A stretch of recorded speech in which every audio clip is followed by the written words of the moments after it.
This week on the New Show, Robots Part 2. 3. Yeah, this week on the New Show, Robots Part 3. Herbie Hancock's Rockit.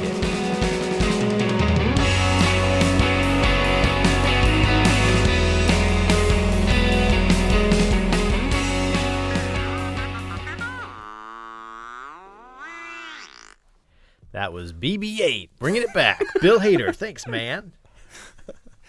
It's special guest Bill Hader doing the voice of BB-8.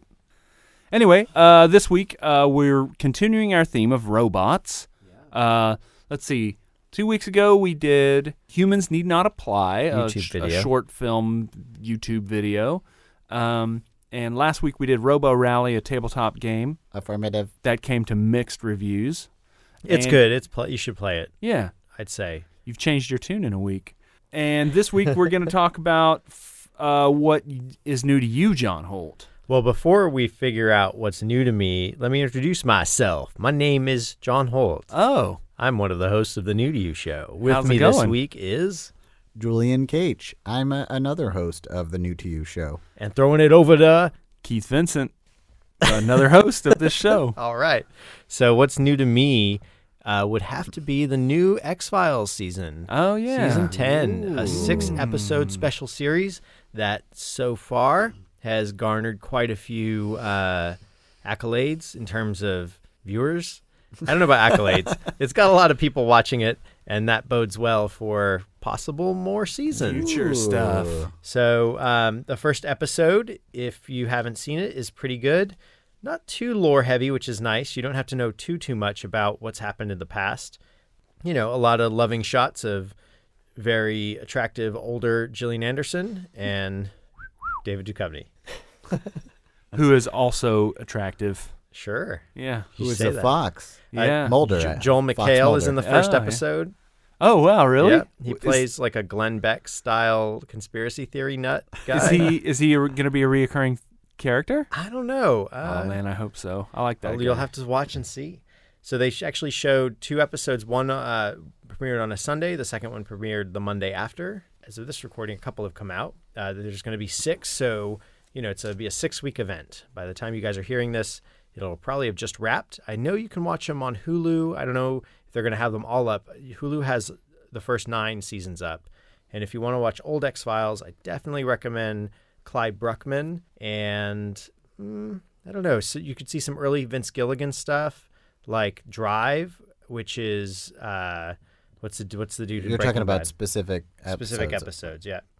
Drive is what's the guy Bryan Cranston plays a guy who has something in his head that if he doesn't go like 90 miles an hour all the time or something, his head will explode.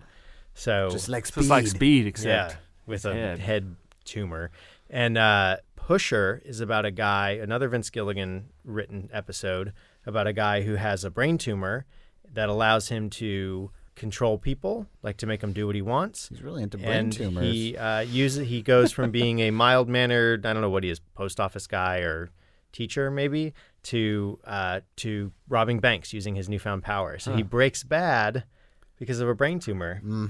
Way to go, Vince Gilligan. Yeah. What was the one where it was an old guy who could see he could kind of be That's clever? That's Clyde Bruckman. Oh, okay. That one's I really loved that episode. That The episode's little amazing. fight, the little fat Nazi was one of the clues, yeah, the and it was little, like like- an old gas tank. Yeah, the Yeah. Nazi stormtrooper. Yeah. That white. And it's the guy who was in Everybody Loves Raymond. He's since passed away. Yeah. And Not he was in everyone Young is here. Frankenstein. He was Frankenstein from Young Frankenstein. Yeah. Oh man, what's that guy's name? I don't know. He's really good, and it's terrible that I'm forgetting his name because I was just watching that show the other day. But yeah, I really like the series a lot. I'm a big X-Files fan. Has been for a really long time.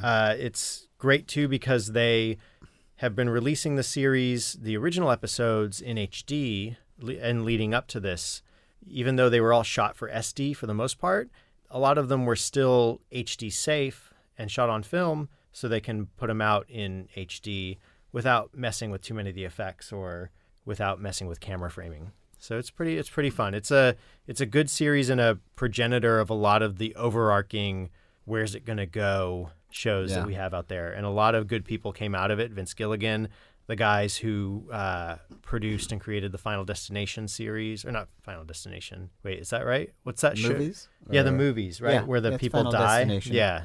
So those guys who created that, a lot of great shows and a lot of great teams came from Chris Carter's vision. X-Files. And so I used to love the show when it was originally on. I have not gone back and watched it. Do you guys, does it hold up? Because I'm worried it won't. Well, the good thing about it is, and actually there's a great podcast by Camille Namgiani where he watches the show and comments on it. He's a big fan. And in fact, his podcast is potentially a reason why, or one of the reasons that Fox became aware that the show had a strong following, and may have been one of the reasons that they decided to kick it into a special series. So if you listen to his podcast and kind of watch along, especially in the first few episodes that he talks about, he goes through the first couple seasons and really picks the strongest episodes. He'll tell you which ones to skip, because there are some that are duds, but it's good to get the fans' perspective. And he has a lot of great, smart people talking about the show who are also really big fans of it. And it's fun to hear it through their eyes. It's great, too, because he goes back and reads this is very early internet forums about the show and people commenting on it. How did he get access to they're still They're just up? archived somewhere. So he was able to dig those up. I bet you were on those. Oh, man, no. We were too busy trolling people on... Proto-trolling. Yeah, exactly. Oh, Peter Boyle, by the way. Oh, yeah. Yeah. Okay. What was the name of the actor? It's the name of the who actor was, in Clyde. He was Clyde Bruckman in Clyde Bruckman. Episode of X-Files. And he was also the Frankenstein monster in Young Frankenstein. I think that it's an interesting show that it's a little difficult to watch post 9/11 because we have a different level of concern. Mm-hmm. But at the same time... X-Files is hard to... Well... When we're watching it at the time, it's sort of like, ooh, spooky conspiracy. That's crazy. But it's like, well, we're now being watched all the time. We kind of accept it as rote. Like, the conspiracies maybe seem a little less crazy, except the bent that they take on them. Like, we've almost been like, oh, well, yeah, stuff like this has happened in some regards. Not the crazy, spooky stuff, but the fact that we're being followed or listened to or whatever, because technology's allowed it and it's available, and there are people who are doing it under their pretenses, and so we have mundane explanations for conspiracy stuff, and sort of like, oh well, these aspects of this happen as a matter of course now. I think too, like with the proliferation of the internet, like conspiracy theories have really exploded, and it's almost like you can just go online and be entertained. You know what I mean? Like by these kind of far-fetched notions, and they've so proliferated that like. Yeah, I don't know. Maybe we've just been way more exposed to those kinds of ideas. Yeah, I mean, it is nice though to go to a show that isn't 100% procedural, has an arc to it, but still toes that fine line, or walks that fine line of being able to jump into one-offs and non-canonical episodes in terms of non-series. Those are the ones I prefer, in fact. Yeah, there's actually kind of interesting. There are camps of people who prefer the arc episodes. Yeah. Against those, but I sometimes lean against the arc now the more that I get into it. I think it's like for me it's a mix. I think I like that they did kind of Monster of the Week episodes because I think they got to really play a lot more in those, and sometimes they were really out there, and sometimes they really hit it out of the park or just came up with something really cool, but sometimes they're just kind of throwaways. So that's kind of the mixed bag. Whereas when you have the through line stories... But I imagine if you were really investigating stuff like that, it would be like that. Some cases would totally be throwaways. Yeah, but you wouldn't put those on TV. You save the good ones, But also like, and also like sometimes they're just like cool gross out factor kind of stuff that I was into that. I think. Yeah, it was an interesting show in that there weren't many 26 episode, 44-minute sci-fi dramatic shows on at the time. There's a lot of groundbreaking. It's also early internet, so they start to use it, but it's not widespread enough to be a super tool. Yeah. And cell phones start to make an appearance in the series. Yeah. But it's really that cusp. So it's interesting to see a show made as technology shifts and as we sort of shift into this new age. It's a neat And show. how to many watch. problems could have been solved if they only had a cell phone? Exactly. And that's an interesting, issue with writing nowadays is how do you can watch clunky writing where people are trying to figure out how do we get rid of this cell phone? Right, yeah. How do we get rid of this tool? There are still plenty of places out there where you get no reception. Yeah, exactly. Or And your that in and of battery itself- dies. Yep. That happens all the time too. These are horror movie situations right there. I mean, I panic Every just time. thinking about it. Right now, I'm panicked. Yeah, so X-Files, the new season, episode 1 is The Struggle. This is season 10, they're calling it, because it's coming off of the 9th season, which had the guy from Terminator in it as Fox Mulder. Oh, yeah, I forgot. Was he Yeah. playing Mulder, or he was No, a he different was his character? own Yeah, that's like Patrick. Yeah. Bateman. No. Anyway, Patrick Duffy. the guy from Terminator 1000, Patrick T-1000. McGillicuddy. Arnold Schwarzenegger. 2. He was also in that movie where he was abducted by aliens. Robert Patrick. Oh, Robert Patrick. Linda Hamilton. Yeah. Yeah, where she was abducted and her head spun around. Mm-hmm. I was a big fan. I remember I even watched the spin-off Millennium. Oh, yeah, that was a big one. And Of X-Files? yeah. What was Yeah. the spin? I mean, I remember the spin-off of the nerd guys. Oh, I don't remember Smoking that. Gun, was it called? The Lone Gunman. Lone Gunman, yeah. Yeah. Oh, I forgot. Chris Carter wrote for that, too. What was the not Chris Carter, Millennium one? It was Vince Gilligan? Vince Gilligan wrote for that as well. that one starred Lance Henriksen, that guy, and it was Millennium did. it was like Yeah. wasn't it like I mean, it was another like conspiracy theory thing, but it was an investigator trying to uncover a conspiracy. I feel like there was more of like an end of the world kind of thing. Yeah. well, it was like more if mythic. it was about the Y2K. Yeah, it was like It was more mythic. 2000. It was definitely more like Night Stalkery. Like I think it was like one man against this overwhelming. But it was And- spun from the same world. Well, I Right. will tell you, I love me some Lance Hendrickson. That guy is underappreciated actor. In fact, a couple months ago, Powder was on, and I was like, man, I used to love this movie. This is terrible, but man, Lance Hendrickson should be in every movie. He is so good in Powder. And he's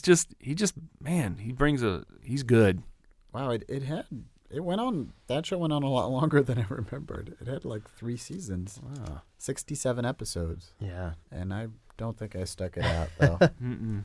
But I don't even remember the Lone Gunman show. Didn't they die in some They died in storyline? well, all right. So spoiler alert: the Lone Gunman died in like season 9 of So the X-Files. they had their spinoff after they died?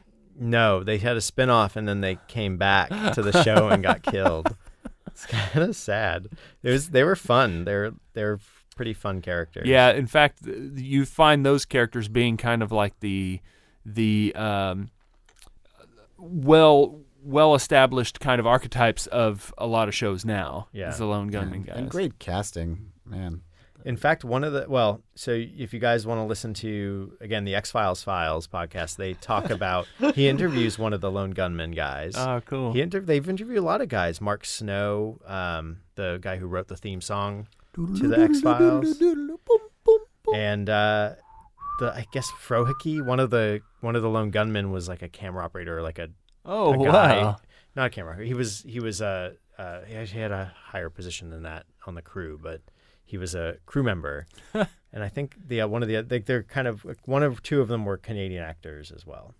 So the movies that came out, so the first movie came out before the series ended, and then there was another movie like several years after the show Yeah, ended. I Want to Believe. Yeah. Is that canon? Did that happen Yeah.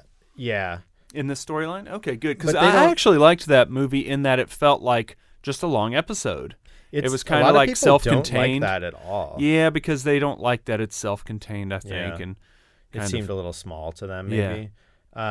I think people didn't also like that they pretty much confirmed that Mulder and Scully are together, or kind of together. Well, in that movie they were. Right. Certainly. But it's like they're on again, off again, and this series plays with that. Kind of Right. comes in with, it's like they're separated right now for ideological reasons or who knows what. Whoever knows. But And yeah. she's kind of back in the position she was at during that movie, where she's back working at a Catholic hospital kind of thing as a surgeon, putting ears on children who don't have ears.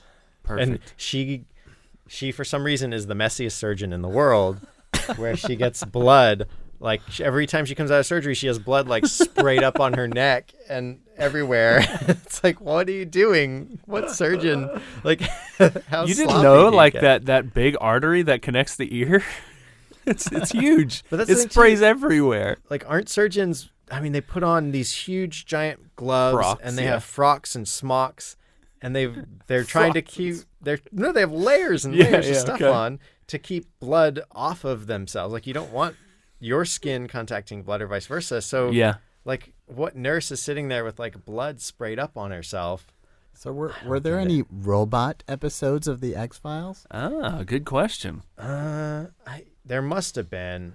I know there was Well, one where I there was remember one where the that house the takes smoking over. man was definitely a robot. That's why he was smoking all the time, because gears were getting hot, Mhm. He overheating. needed to just cool it off. Yeah. He smoked menthols. He had an old like lawnmower engine that was powering him. There's definitely an episode with like a house, an automated house or automated building, the AI that was like killing everybody, and they had to try to stop it from killing everybody. That was a big one. It was one of those an AI house. Well, that I gained gotta consciousness. be straight with you, Holt. I think Jules just asked that so we could move on to the next section of the So show. we could segue, which is not a robot. It It's could not a be robot. a self-driving Segway. Yeah, it's coming It's next, got- and it's it's got going a- to take your actually, job. Actually, I think at CS this year there was a telepresence Segway robot. So there you go. Dun dun dun. All right, The so Segway robot. so enough of the X-Files. We need a Segway robot for this show. We Like should. every time we need a Segway, we're just like beep bop boop boop. Segway robot moving on. All right, so let's move into Keith's pick this week.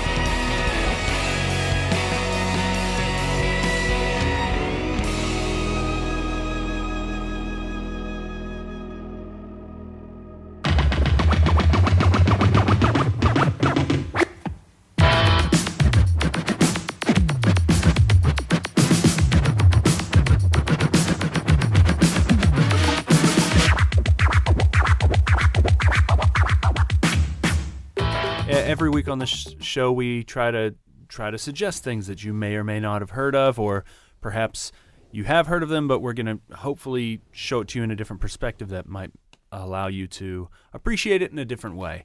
So when I think John Holt was the one who originally bring up the idea of maybe doing a robot-themed thing, and it was really fun to right away you start just thinking of all these different, oh, I could do this, or I could do this, I could do this. You know, all these influential things in my life. So many of them have to do with robots. One of the very first anime that I ever saw was called Robot Carnival. That was the thing that I was going to maybe discuss today. Very influential on my young, aspiring artist's life. I was maybe going to talk about a movie that Andy Kaufman was in called, I believe it's called Heart Beeps, that I remembered very distinctly from a kid. And I kind of didn't want to discuss it because I was afraid I would watch it and find out that it's probably not good. So I'm glad I came up with this Plan C, which is a very, very influential song in my life called Rockit by Herbie Hancock.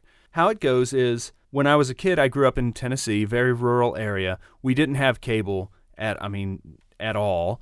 Every couple of weekends, we'd get to go visit my cousins because my dad played music with their father, my uncle, at different bars in this town in the border of Tennessee and I think Virginia. I'm forgetting now what the state is that connects right there. Yeah, it's Virginia.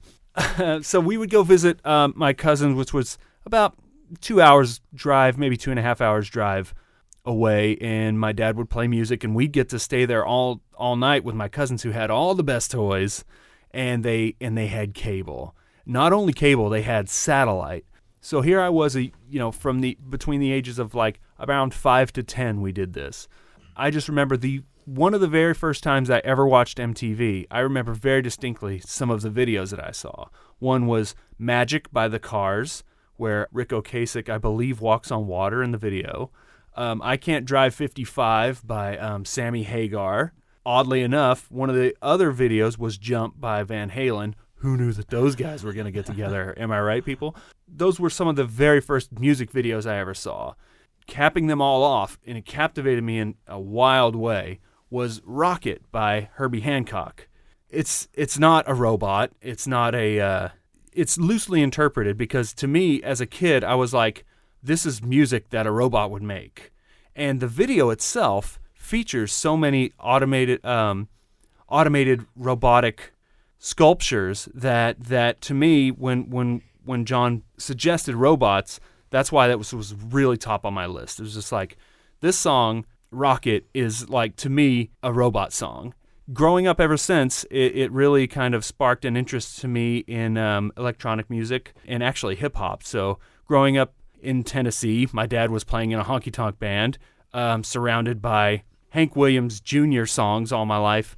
To hear this music that, I mean, I wouldn't even begin to, even now, it's just like, what kind of instrument makes these sounds, you know? It was very inspiring. I grew up loving it. It was only later in life that I started to kind of realize that it was the dawn of hip-hop and rap. At the time, I just knew it as, that's a breakdancing song.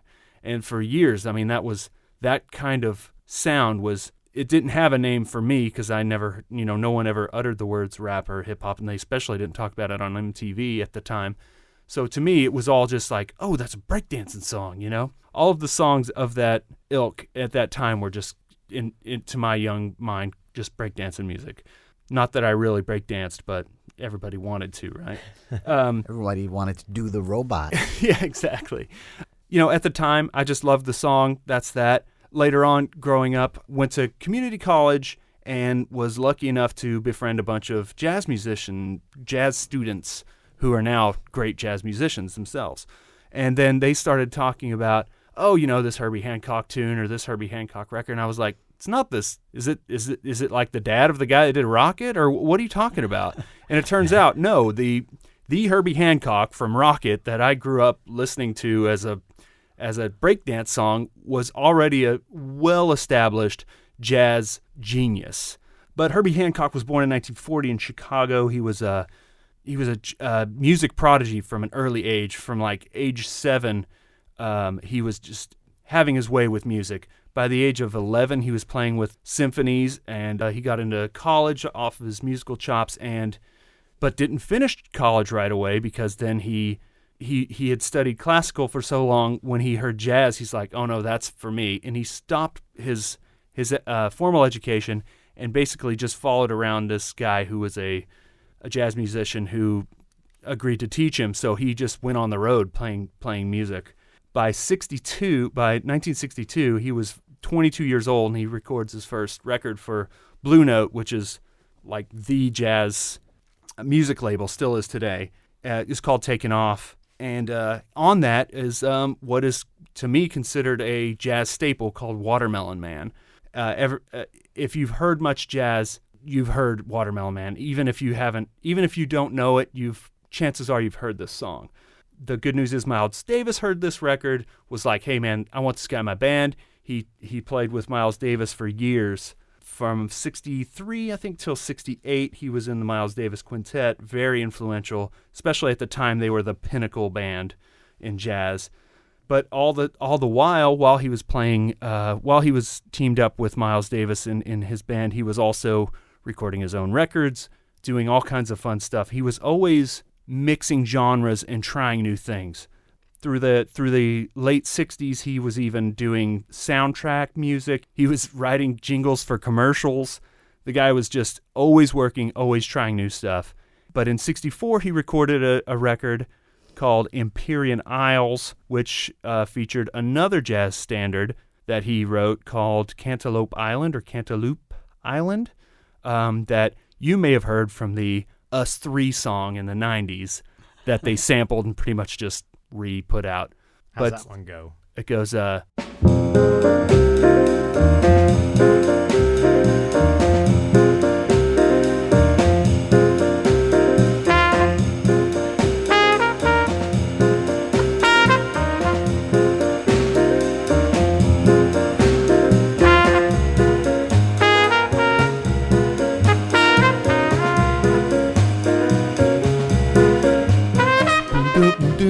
ba-dum, ba-dum, dum, dum, ba-da-dum, ba-da-da-da, ba-do-da-do-do. Ba-do-da-do-da-bum-bum, ba-do-da-do-da-bum-bum. So, but in the Us 3 song, it goes like, ribbit-dicket, do-da-do-da-boom, boom. But I'm sure we'll be playing a clip. Nope. Why don't we do that instead of my... You just played the clip for us. Yeah. I think instead of hearing me do it, I think we should play a clip. Hopefully, we will have played a clip of Watermelon Man 2, which is, again, one song. How's that one go, just in case we don't play a clip? It goes... Yeah.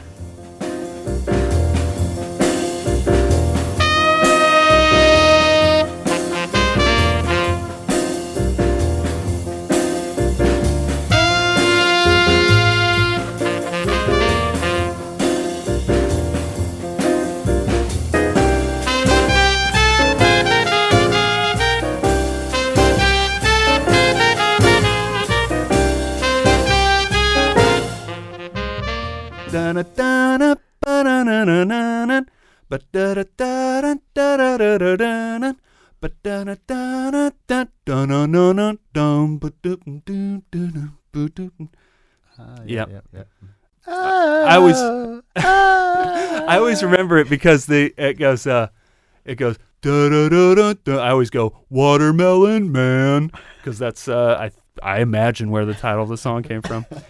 He kind of parted ways with Miles Davis in the late 60s, and all through the 70s he was putting out all these records, some great records, well reviewed, to bombs, because he was always experimenting, and he really got into electronic instruments early. He's a keyboardist for the most part? In fact, even a pianist, I guess. Even while playing with Miles Davis, he started playing a Fender Rhodes, which was unheard of in jazz at that time, and he really did that. He was on the forefront of that, and then right away got into synthesizers in the 70s. A standout thing that he did in the late 60s, I think around 69, that I only recently discovered researching this, was a record he did for Fat Albert, for the Fat Albert TV show.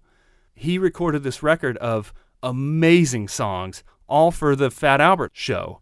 Did he write the theme song as well? I don't think he did, because if he did, it's not on the record. Just really, really fun, easy to listen to, good stuff.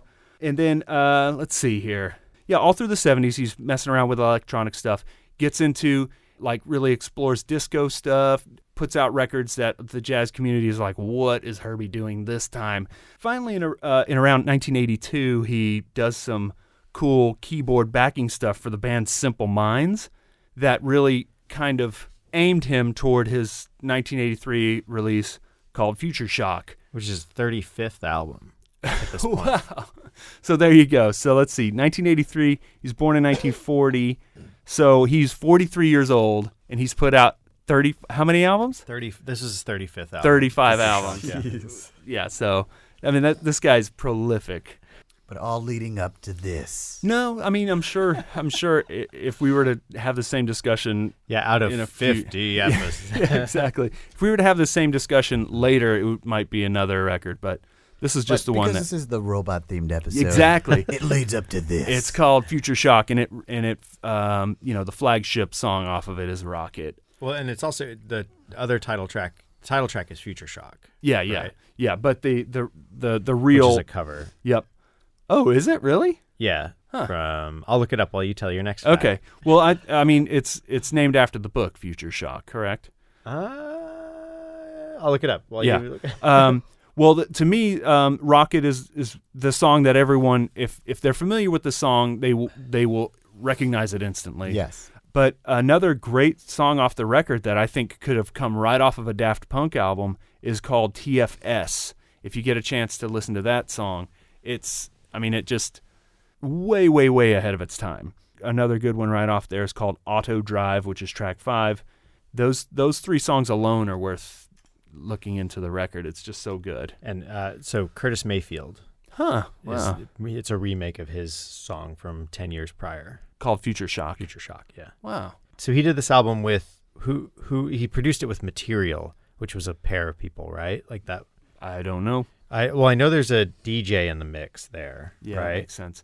Well, that's another thing about this song that really stuck out to me as a kid was the record scratching. And I'm sadly not educated enough to know if this is like the first popular song to feature record scratching, but it's certainly is. okay. Yeah, it says it here. Really? Oh, the there you first go. one to have it? It was also the first mainstream single. Sorry, it was the first mainstream single to feature scratching. There you go. And it was certainly the first time I ever noticed it, and it really was like, what are they doing? And still today, I just love to hear record scratching and stuff. I'm a sucker for it. And what was cool too, I mean, the music video had, I think, a huge part to do with the popularity of the song. I mean, the tune is super catchy, but it also it also had a very cool music video which featured all these animatronics, like kind of robot-like artworks by this artist Jim Whiting. And also they play with the scratching. They do video scratching to go along. So when they're scratching in the song, the robots kind of like suddenly stop and move forward and back.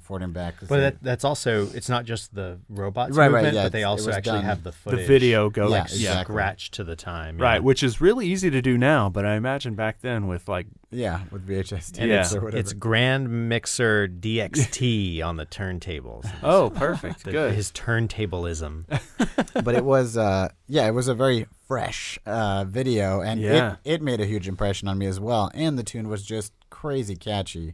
I mean, if you sat through the video, like it was just like looping in your head, you know. Yeah, and if you think about it too, the rise of breakdancing and breakdancing culture at that time was just like it was just perfect time for all these things to come together.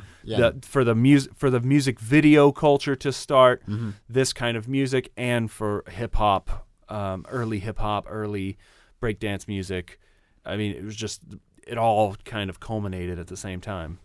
And I know the seeds were planted earlier, but I feel like this was to a young hillbilly out in the middle of nowhere, this was my first exposure to any of that. Yeah. I think it was also interesting. I mean, I think now, like, after some of the links you had sent me, like, it seemed that, like, what's interesting about the video is you kind of see all these weird robotic things, and then you kind of see Herbie Hancock playing keyboards, but he's kind of just, like, on a monitor and sort of, like, not the focus. And most other music videos at the time, it was like the artist front and center, right? And you were really getting to know them. And so this was kind of like fresh in a way, but there was definitely some racial stuff involved. Because they were saying, and we may put a link to some of these little like behind the scenes videos, but there's a behind the scenes video where they basically said our challenge was, how do we show this guy when MTV isn't showing black musicians very much? Because right at this point, or actually around the same time this video is hitting, Little Red Corvette and Billie Jean become the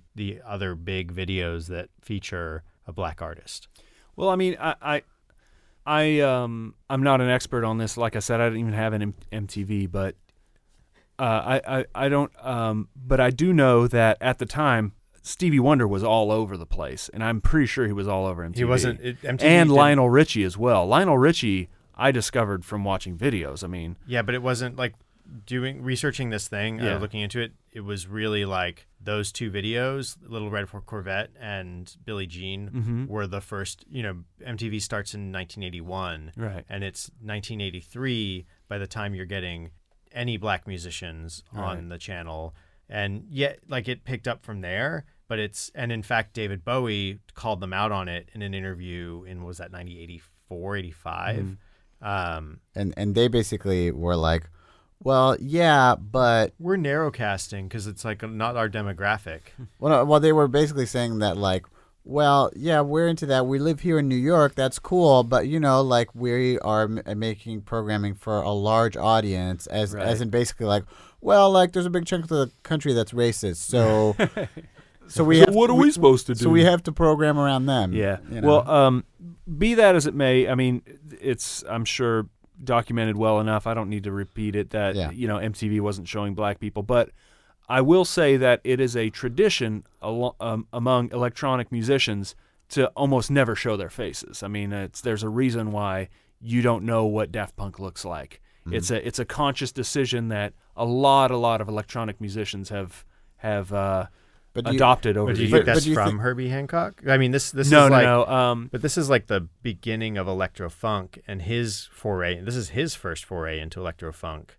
No way. Well, according to my research. But it's also, this is like his era, because it was Bill Laswell that came to him and his buddy there, the two guys who produced it with her Hancock. If you listen to Herbie Hancock and any of the Headhunters records, he's playing with all kinds of disco beats, all kinds of synthesizers. This might be the first time he's putting it together with these particular type of drum beats or these particular set of audio language that we have settled on for hip hop. But he certainly was already playing with all kinds of electronic instruments. And in fact, according to my research, it was while working on the Fat Albert and the Cosby Kids show that he started collecting all these electronic gadgets. And he just kind of became obsessed with any kind of electronic sound machine. In fact, he went back to college to finish his degree, and he got his degree in electrical engineering and music. So awesome. Like it was something he's been fascinated with for decades. But at this point, I mean, whatever the reason for how he was presented in the video, it was definitely part of what made it interesting and also mysterious, and also like encourages that idea that like a machine made this. Or, exactly. Maybe he's just playing along with the robots. It's like, or maybe the robots are making him do something. Yeah. I mean, the video is also just straight up nightmare fuel. Like it's a horror show. Like if it's like the uncanny valley moving in improper ways. Yeah. It's just like weird, and I think also casted molds and weird sculptures moving with this mimicry of life. It's pretty horrific. Go ahead, Jules. Well, and also what's interesting is because the guys who directed the music video had seen this artist's work in a gallery setting, and they were like, "Oh, this would be perfect. Like these visuals matches that song," and so they brought it to the gallery. But then when they took his sculptures and put them in like a domestic setting, like they're inside this house, so it's like this house filled with wacky robots. And that makes them like, because and the video starts with you opening the door and seeing the legs come out. Yeah, and that makes them way more creepy than when you see them in the like gallery kind of setting, they're more kind of, they're more like interesting and robotic. But in that all setting, living together in a house. But in that house setting, it's more of like the nightmare fuel situation. Well, too, the legs in particular, not the lady legs are cool. But there are like a couple of men legs, like three. That just kick. Yeah, but they have pants on, and they look so real, and they kind of have a dance. Yeah. That always stuck out to me. I always like loved that creepy baby eating at the high chair. The weird stuff is when they had the rubber faces. Yeah. Ugh. The rubber stuff is the nightmare fuel. Yeah. The other stuff I would have. Well, it's weird too because it's like there are these white musician characters that you would almost be like, or like in a modern music video, you'd be like, oh, those are the representation of the band. Yeah, and that's the weird kind of other weird aspect of this is that you have these like waxen faced guys with hair who just kind of like turn and then sit and then turn. And that's kind of what I like also miss a little bit about early music videos is that, they were just kind of like, let's just put a bunch of weird stuff in here and just shoot it. Like it definitely has that improvised kind of, like, there was some intention, some idea, but a lot of it's just like, well, whatever, We'll just see what happens. Yeah. And these guys were hitting their stride for making videos too. Like they were picking up steam. They made a load of videos in '83. Oh, like really? Every Breath You Take, like an Elton John video. Bunch of random stuff. And these are, what are their names again? Their band is like Cold Cream. I don't know, something like that. Oh wait, they were a band? Yeah, or it's they were the music. The videos were musicians. Godfrey Cream was the name of the Godley and Cream. They were a duet out of England, and they started doing videos for themselves and then making videos for other people.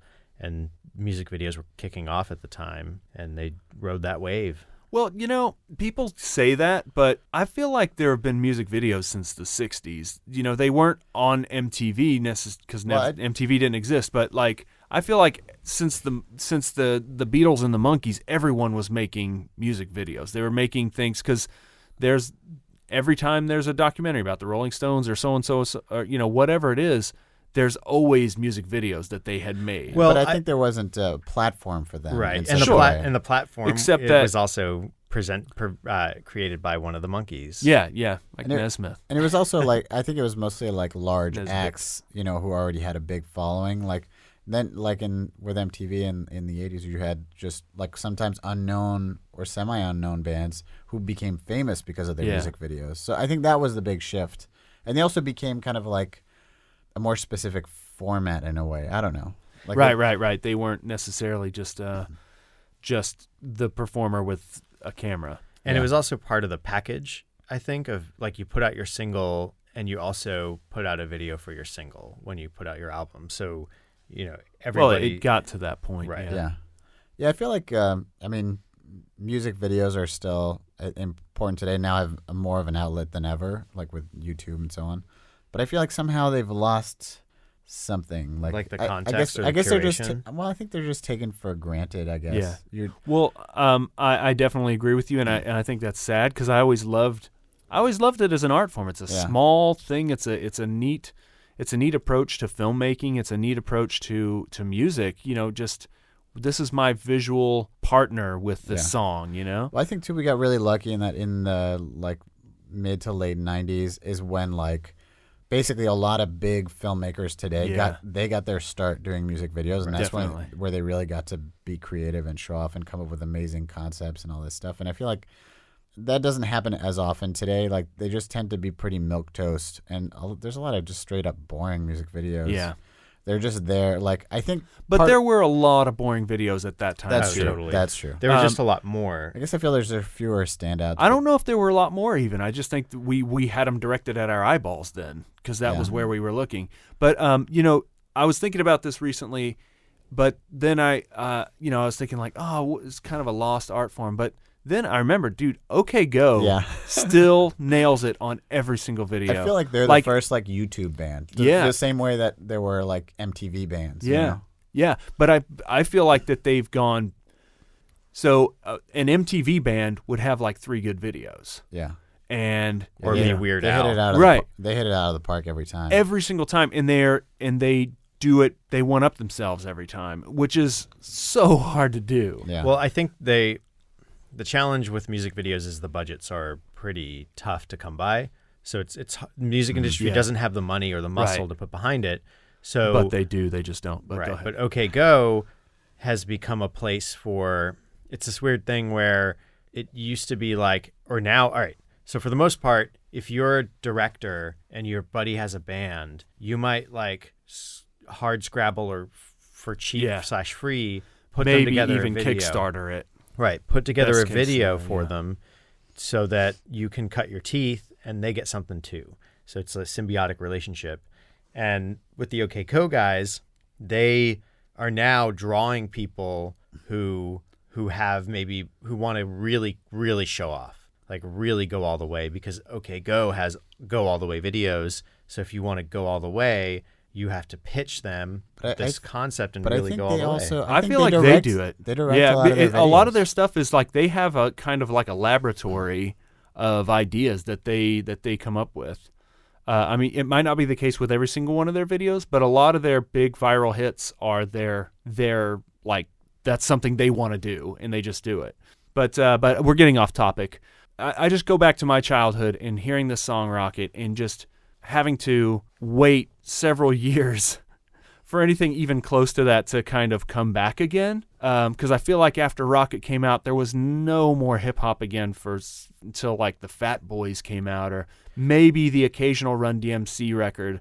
But really, again, it wasn't until like 86 or 87. Yeah, so because like you don't even have 3 hard years of just butt metal. Yo every MTV day. doesn't come out till 88. Oh, there you go. So, and that's even based on 87, 88 when the UK had it first. Wow. Okay. So, you don't. I think that push to show more diverse acts was a challenge for MTV to get, like you said, the butt metal and hair metal stuff out of rotation and get some more interesting stuff without. I mean, they kind of initially they segregated it pretty hard. Like you knew that from this block of time in the early afternoon or morning till just before school ended, that it was going to be like Yo MTV Raps, yeah, or and MTV, and then they would go into like indie programming and You're right. and then into 120 like minutes. 120 minutes and stuff, and a lot of their alt But I don't hold the programming. Yo MTV Raps against MTV necessarily, because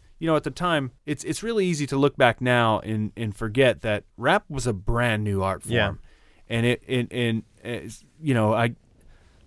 different people have different dates, but I put it back to around 1977 is a commonly held like idea as to when like rap really started becoming its own thing and not just a couple pieces of disco. And Kool Herc and his club are like actually spinning records in the way that we understand them to be rap now around 1977 in Queens. Dispute that all you want. People are doing it. It's fine. Right. I mean, Johnny Cash really brought about. Yeah, totally. He co-opted another part of their culture. Well, Rick Rubin. Yeah, all the way. Really, know. literally. Anyway, going back, so rap, it really would have taken that long, I think, for rap. And I'm not saying that MTV at all was right for not having more black people in their stuff. Obviously, there was plenty of music being made by extraordinarily talented black people at the time. I'm just saying, when it comes to rap and hip hop, Right. I really that think that genre it was took a still while. It getting took its that legs. long Yeah. before there was enough quality stuff to really.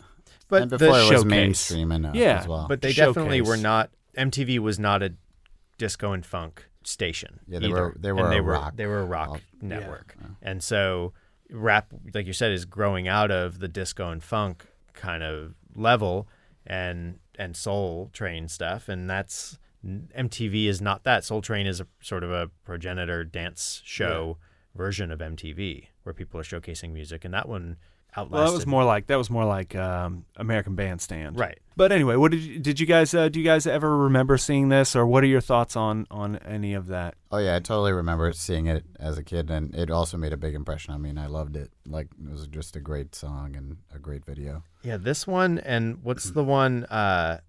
You're Watching Me. What's that song where it's like, I always feel like Somebody's watching me. Yeah, got no privacy. the Michael Jackson knockoff guy. Yeah. And the video for that is this like kind of wide angle-y, like travel through a house POV with like people looking in the window. So this one, I might be wrong, but I think that's Berry Gordy's son or son-in-law. Really? That made that record. Yeah, and it's a one-name guy, but Berry Gordy was the head of Motown. Oh wow! And that was his like showcase. Was this that song? Because that video combined with this Hancock video and maybe one other, like those are fever dream material right there. Like it's a house with just like weird twist angles, a lot of like uncomfortable close-ups, and sort of odd under angles on objects that are moving in inaccurate ways, and the edifice of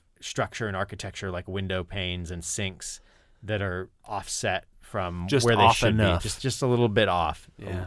a little bit off. So it's both those combined. Like there are a few sort of video things. I was pretty young when we were watching MTV. Similar situation where we would go over to the cousins. Right. Like my aunt taught dance or teaches dance, so we go run around in her studio and then go next door to my older cousins who are a good 10 plus years older than us. And they would be watching, when we were a little bit older yet, like Kentucky Fried Movie or something, and covering our eyes, or, Billie Jean or whatever MTV good stuff was on, and we would devour it whole and loved it. But, it was a lot. There's a lot of creepy, weird stuff happening. Well, thank goodness for cousins, right? Like my cousins Chris and Jason, who like I said, I would go to their house. Lucky enough to go to their house often. They introduced me to Freddy Krueger. They introduced me to Chuck Norris, every ninja movie. Let's see, what else? I think Clint Eastwood movies these guys introduced me to. Oh, Smokey and the Bandit, definitely. So, I think these guys really influenced me quite a bit. First time I ever played with He-Man was at their house. First time I ever played with G.I. Joes was at their house. Yeah, so They first had all the good stuff. Atari. I played Moon Patrol Oh, nice. at their house, or Chopper Command and Combat. Yeah, they had. They were kitted out. Yeah, in fact, it was when they would move on from one toy series to the next, we'd always get their hand-me-downs. That's why I had a really good setup of, first wave would be all the old Star Wars stuff, and then He-Man, and then, leftover G.I. Joes. Yeah, these guys were, they were a little, they were good like 10. So when we're in our like 8 or 9, they're in high school kind of stuff. So it was like much older cousins. And, I think they were my mom's, so they're great cousins, second cousins or something. So my mom's aunt's kids. That's cool. But yeah, and they had the cable and, get to watch all the Weird Al and all the fun music video good stuff. Weird Al came later for me, but boy, did it happen. So, Jules, did you listen to this in France? I must have, because I remember the song. I remember seeing the video, but we had no MTV in France. We didn't even have cable, really.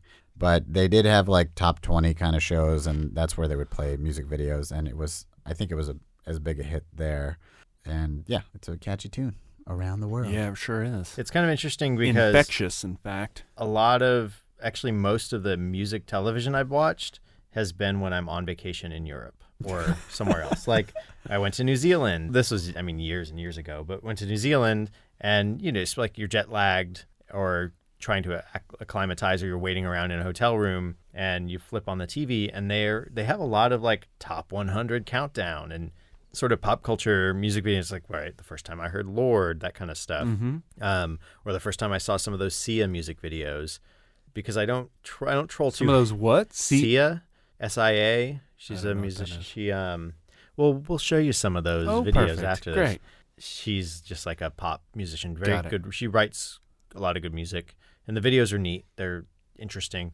But we just started watching as they were playing on rotation when we were in Italy. So, again, there just tends to be, if you're not going to watch news not in English or watch CNN worldwide or something, there's these just kind of like bite-sized music video stations where they're just showing top 100 countdowns constantly. And you're like, oh, I understand this. This is music. Yeah, this is like a music video station. Great. But it's kind of funny because they have it and they didn't used to have it, and we don't have it anymore. Well, this is my argument for, everybody argues like, oh, MTV stopped making videos because they stopped showing videos because they couldn't make any money off it, or like people weren't watching it because of YouTube. I think, no, that's wrong. They stopped it because they didn't own the videos. They own Real World. Right. They had to license the videos. What? They weren't like paid money to play those videos? Yeah, or just like. Oh, I'm sure at times they were, but they didn't own the videos. But I thought it was like. But I thought it was like radio where they just. I don't think they ever paid to play music videos. They didn't. Whatever the case, they stopped playing videos because they found it more lucrative to just play reruns of the stuff they owned. Yeah. And that they could market themselves. And really, we've reached a point in cable where people are just flipping through. That's why every channel has some, show that they, the History Channel has 5 different shows that they just repeat all the time because they know you're just flipping channels and you're going to just stop on something. And that's what MTV did the best when they were videos. And I still think that if they still played them, it would happen. They would. Right. I would still watch a video every now and then. I mean, unfortunately, because they would have to have commercials, I just wouldn't watch anymore. Like, you'd watch a video until a commercial came on, then you change it, just like when we were kids. Yeah. I mean, I guess. And you just flip it over to VH1 until that had a commercial, and you flip it back. Yeah, commercials are my new nightmare scenario. Yeah. Like worse than the Herbie Hancock, and someone's always watching me videos. I like the Herbie Hancock video a lot. It's just that duck thing is pretty scary too. Coming in the window? Yeah, that's freaky. Yeah. The lung thing though is probably the creepiest thing. Yeah, I think the weird rubber man with the white, he's made out of like white sculpted rubber. Yeah, he's like wax. The waxen one or the one who's like the ones that look like they're melting. Those those those guys are gross. I think because the song was so cool, like, I don't know, it didn't really freak me out. Yeah. I just was like, this is cool. But anyway, Rockit by Herbie Hancock. That's I know it's a roundabout way to talk about robots, but I don't know. I feel like a robot. When I was a kid, that's what a robot sounded like. Electronic music. Yeah. And now Daft Punk pretends to be robots. Exactly. Yeah.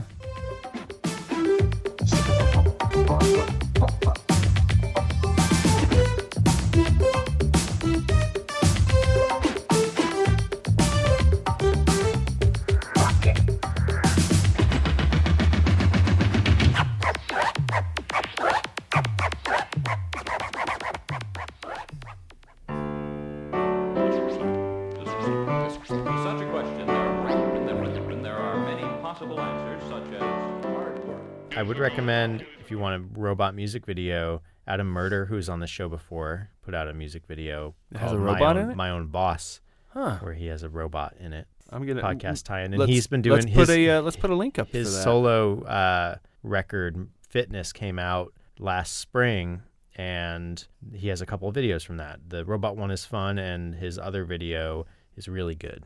I really And like that's from those- God Mode. God Mode Records. Yep. Yeah. But yeah, that's a modern Way recommend. to do some synergy there, Holt. Yeah. Yeah. Anyway, so we don't know what we're going to talk about next time, but we'll figure it out in between Yeah. now and then. I had a concept and I totally forgot what it was, but Yeah, Whoa. maybe it's forgetting. Maybe Yeah. our concept is forgetting. Forgetting. I'm going to do Spotless, Eternal Sunshine of the Spotless Mind. Exactly. So thanks everyone for listening to New to You Show. I was one of your hosts, John Holt. You can find me on Twitter at Lord Joho.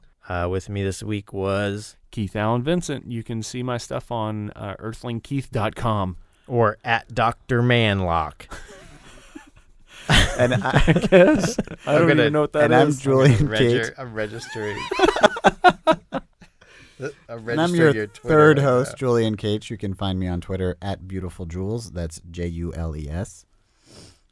And well, I'm looking for Dr. Manlock to see if that's available for Keith's new Twitter and handle. it may not have been new, But hopefully, it was new to you. yeah. Oh, you can find more about New to You Show and the stuff we talked about on newtoyoushow.com or follow us on Twitter at New to You Show.